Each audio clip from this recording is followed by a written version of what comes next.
प्यारे भाइयों, कैसे हो सभी। आशा करता हूँ सभी अच्छे होंगे और अच्छे से मन लगाकर पढ़ाई कर रहे होंगे। तो मेरे प्यारे भाइयों, आज हम इस वीडियो में कक्षा 10 गणित का प्रश्नावली 14.1 का प्रश्न नंबर 23 को सॉल्व करेंगे। आइए मेरे भाइयों, क्या दिया देखो। एक खेल में 1 रुपए के सिक्के को 3 बार उछाला जाता है और प्रत्येक बार का परिणाम लिख दिया जाता है।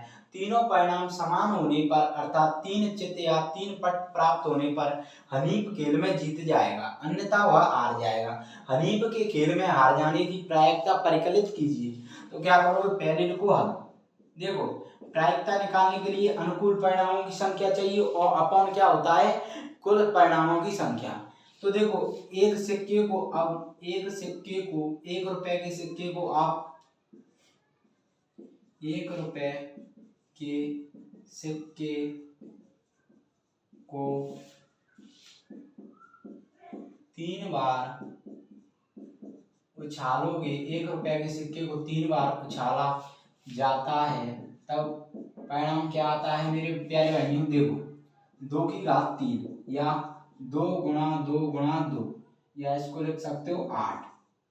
अब देखो 8 कैसे आ रहा है, एक पासा को अगर एक बार पहना जाता है तो 6 आता है।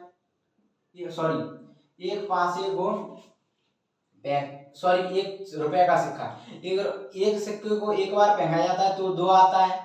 ठीक है, तो ये 3 बार फेंका जा रहा है तो 8 क्यों आया। तो 8 कैसे आए आइए बताता हूँ। देखो, लिख के भी बता देता हूँ। पहले आएगा हेड हेड हेड, इसको कहते हैं हेड को, हेड हेड हेड। ठीक है, अब दूसरी चीज, अब क्या होगा, देखो ऐसे बनाते हैं हेड हेड, फिर ऐसा करो, इसको दोनों को लिख लो हेड हेड दोनों को, और इसको बदल दो टेल से। पर फिर ऐसी चलोगे, हेड फिर इसको टेल से बदल दो, और ये तो टेल पहले का ही तो था, फिर इसमें क्या आ जाएगा बदल के टेल टेल टेल। ठीक है, अब ऐसे ही फिर इसको कर लो। अब टेल हो गया तो इसको हेड में बदल, इसको टेल लेने दो, इसको टेल, इसको हेड में बदल देने दो लास्ट वाले को। ऐसी टेल हेड और हेड। ठीक है, समझ में आया इतना। अब कितने परिणाम हो गए, 1 2 3 4 5 6। अब एक और क्या हो सकता है, एक हो सकता है, देखो H लिख लिया, अब यहाँ पर H की जगह T लिख दो। अब ऐसे ही मेरे प्यारे भाइयों, ये T है, इसकी जगह बीच में T की जगह H लिख दो। देखो निकाल लिया कितने सिंपल तरीके से, 8 परिणाम हो गए, 1 2 3 4 5 6 7 8। अब देखो तीनों एक साथ फेंके जा रहे हैं। एक सिक्का है ना, तीनों एक सिक्के को 3 बार, मतलब तीनों बार उछाला जाएगा एक सिक्के को। तो देखो हेड हेड भी आ सकता है, मतलब चित्त चित्त भी आ सकता है, फिर चित्त चित्त पट्ट भी आ सकता है, इस तरीके से। समझ में आया।